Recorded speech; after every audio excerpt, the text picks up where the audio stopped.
सबसे पहले हम आपको शहबाज साहब का एक बयान सुनवाते हैं कि वो पाकिस्तान की मईशत के हवाले से क्या बात कर रहे हैं।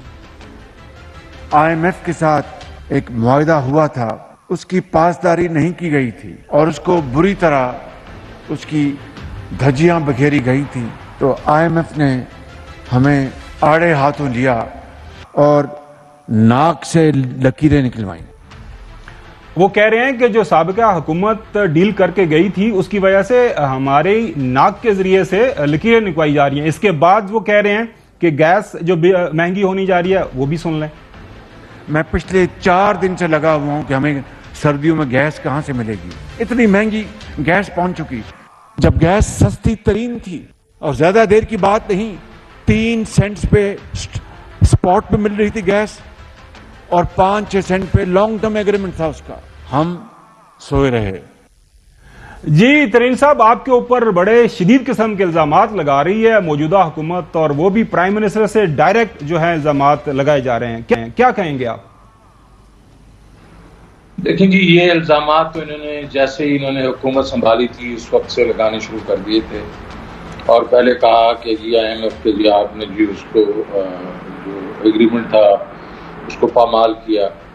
हमने क्या किया, हमने फरवरी के बीच में 4 महीने के लिए पेट्रोल, डीजल और बिजली की प्राइसेस को हमने फ्रीज कर दिया। उसका नुस्खा जो था वो 100 बिलियन पर मंथ था, ये था।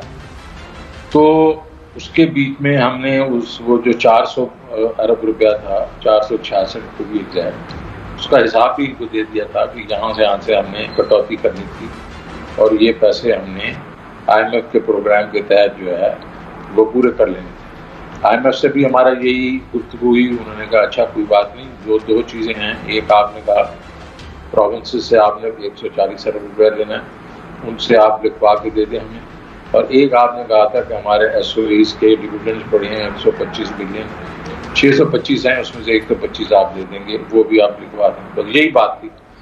लेकिन चले, ये उसको भी नहीं मानते और इसका बहुत बड़ा हवा बना गया।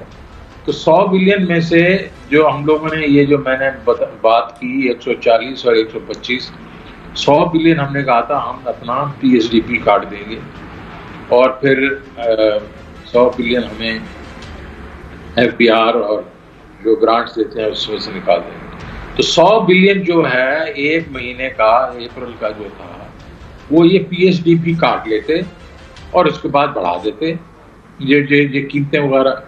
ये हमारे पे मलबा क्यों डालते? मतलब ये इनकी अपनी नलायकी थी कि इन्होंने 6 हफ्ते तक डिसीजन नहीं लिया, बिकॉज ये तो आए इसलिए नहीं थे ना कि ये इन्होंने इकोनॉमी को ठीक करना था। ये इसलिए आए थे कि जाहिर है ये इन्होंने अपना वो जो भी है नैब क्लॉज ठीक करने थे, इलेक्टोरल रिफॉर्म्स ठीक करने थे वगैरह वगैरह। और ये 6 हफ्ते इन्होंने इसलिए नहीं कीमतें बढ़ाई कि यार ये तो मलबा हमारे पे आ जाएगा। तो ये नहीं बढ़ाई, उसकी वजह से इंटरनेशनल मार्केट्स में वो प्राइसेस और ज़्यादा बढ़ गई, और जब और ज़्यादा बढ़ गई और इन्होंने नहीं बढ़ाई तो एक वक्त आया जब IMF ने इनको कहा कि भाई अगर तुम ये कीमतें नहीं बढ़ाओगे तो हम अब ये प्रोग्राम को ख़त्म कर देंगे। तो ये हमारे पर मलबा डालने की कोशिश कर रहे हैं कि जी तबाहकुन इकॉनमी दे के गए। तो मैं इनसे सिर्फ पूछना चाहता हूँ कि आपका अपना जो इकोनॉमिक सर्वे आपने छापा था जो मई के बीच में, उसमें लिखा था कि PTI की हुकूमत की जो पिछले 2 साल थे उसमें जो इकोनॉमिक ग्रोथ हुई है वो 17 साल में सबसे ज्यादा थी, पूरी माशी जो ग्रोथ थी। उसके बाद एग्रीकल्चर की 17 ईयर में सबसे ज्यादा थी, इंडस्ट्री में सबसे ज्यादा थी, उसके बाद सर्विसेज में सबसे ज्यादा थी, हाईएस्ट एक्सपोर्ट्स थी, हाईएस्ट टैक्स कलेक्शन थी, हाईएस्ट रेमिटेंसेस थे। ये सारे इन्होंने खुद छापे हैं। अब ये देखें, अब ये जो है इस किस्म की बातें करना, मुझे प्राइम मिनिस्टर शहबाज शरीफ को चाहिए कि ये बार बार ऐसी चीजें ना कहें। अब इनकी ऑब्वियसली ये उसको इकॉनमी को संभाल नहीं सक रहे और इस वक्त इकॉनमी इन्होंने फिर कहा कि हमें जैसे ही IMF का प्रोग्राम मिल जाएगा बड़ा सख्त होगा, लेकिन इनकी वजह से है ये सख्ती, लेकिन जैसे मिल जाएगा हर चीज स्टेबलाइज हो जाएगी। जी जो साहब आपसे सवाल करना चाह रहे हैं। शौकत तरीन साहब, इसमें तो कोई शुबा ही नहीं है कि आपने इकॉनमी को स्टेबल, मुल्क को डेवलप करना शुरू कर दिया था और बहुत सारे घरों में उनके चूल्हे जो ठंडे हो रहे थे उनमें रोशनी और उनमें रोटी पकनी शुरू हो गई थी। और बहुत सारा पाकिस्तान के लोगों को रे ऑफ होप नज़र आ रही थी कि आज नहीं तो कल हम ख़तरे गुर्बत से निकलने की तरफ चले जाएंगे। अब हमने कल एक बड़े, आप भी उनको जानते हैं, पूरा मुल्क जानते हैं, शब्बर ज़ैदी को कहा भी हो सकता है हमारी आंखों पर पट्टी बंदी हो, हमारी कानों में रुई ठूंसी हो, हमारे मुंह पर पट्टी हो। सुना दें हमें जी, वो सुन ले जरा।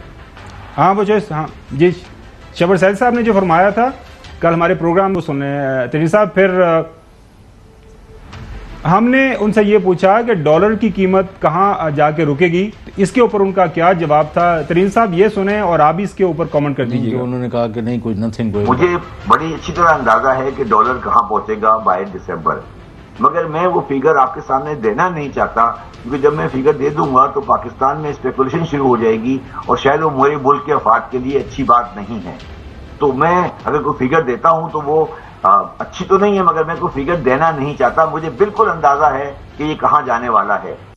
सदर मुमलकत साहब ने भी कुछ इसी तरह के रिमार्क्स दिए हैं, वो भी चौधरी साहब सुन लें, फिर आपके सवाल को लेकर चलते हैं तरीन साहब के पास। पाकिस्तान अब कॉन्फ्लिक्ट अफोर्ड नहीं कर सकता। माशी बहरान इस लेवल पर ना चला जाए कि लोग ऑन द स्ट्रीट्स आए और फिर पाकिस्तान की हुकूमत को मुख्तलिफ कॉम्प्रोमाइजेस करने पड़े। खान साहब ने भी कुछ इसी तरह के रिमार्क्स दिए थे, जो सब सारा इकट्ठा कर लेते हैं, फिर इसके ऊपर कमेंट लेते हैं। वर्ल्ड बैंक की भी रिपोर्ट है, IMF की भी रिपोर्ट है कि पाकिस्तान श्रीलंका की तरफ जा रहा है, माइशत इनसे संभाली नहीं जा रही। IMF के प्रोग्राम के बावजूद रुपया गिरता जा रहा है, महंगाई बढ़ती जा रही है, इंडस्ट्री बंद होती जा रही है, बेरोजगारी बढ़ती जा रही है। इसका एक ही हल है, साफ और शफाफ इलेक्शन। और इसके ऊपर चौधरी साहब वो प्राइम मिनिस्टर शहबाज शरीफ साहब ने भी कुछ कहा है कि हम दुनिया में कहीं पे भी जाते हैं तो लोग ये समझते हैं कि ये मांगने वाले आ गए। ये जरा सुने। हम इधर देखते हैं तो कर्जा, इधर देखते हैं तो कर्जा, उधर देखते हैं कर्जा, पीछे देखते हैं कर्जा। आज हम किसी दोस्त मुल्क में जाते हैं तो वो कहते हैं ये आए हैं मांगने के लिए। टेलीफोन किसी को करते हैं तो वो समझते हैं ये मांगेंगे हमसे। और मरियम साहिबा ने अपनी हुकूमत के खिलाफ देखें बगावत का आलम बुलंद कर दिया। आज वो मीडिया से बात कर रही थी, क्या फरमाया उन्होंने? मईशत को रिवाइव करने के लिए भी चंद सालों की जरूरत है, चंद महीनों में ये काम नहीं हो सकता। तेल की, बिजली की कीमतों को बढ़ाने का कोई डिसीजन आता है, मैं उस डिसीजन को सपोर्ट नहीं करती। भले मेरी अपनी जमात की हुकूमत हो या इत्तेहादियों की हुकूमत हो, मैं इस डिसीजन को ओन नहीं करती। और मैं ये इस गवर्नमेंट को ये रिक्वेस्ट भी करूंगी और मैं ये कहूंगी कि खुदारा इस चीज पे तवज्जो दें। जी जो साहब, उनसे नहीं पूछ रहा, आपका सवाल जो है ना था कि ये तरीन साहब, ये सारे जो आपने कमेंट सुने और शब्बर ज़ैदी साहब को सुना, आपने प्राइम मिनिस्टर साहब को सुना, आपने मरियम साहिबा को सुना और चौधरी साहब का सवाल कि ये जब सारी चीजें अच्छी चल रही थी तो ये अचानक से हुआ क्या?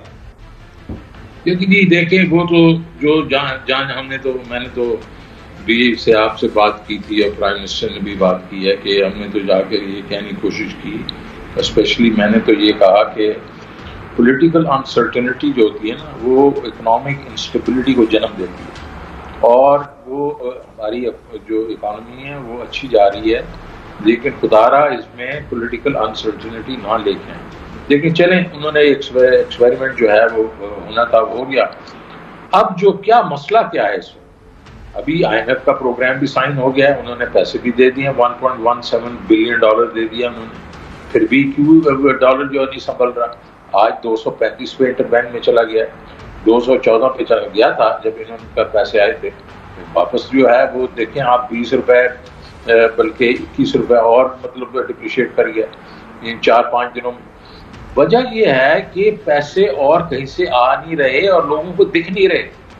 जो और लोगों ने कहा था, वर्ल्ड बैंक ने, एशियन डेवलपमेंट बैंक ने, AIIB ने और बाकी इनके दोस्त मुमालिक ने जो कहा था कि जब IMF साइन कर देगा तो हम पैसे देंगे, तो वो नहीं आ रहे।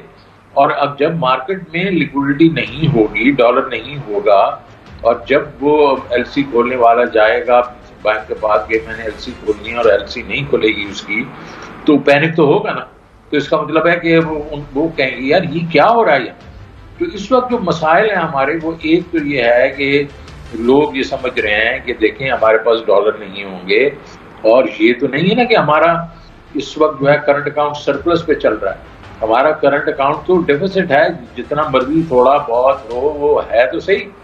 तो वो इसका मतलब है ये जितने भी हमारे पास 8.7 बिलियन डॉलर है उसमें से पैसे निकलना शुरू हो जाएंगे तो वो एक स्लिपरी स्लोप हो जाएगा। तो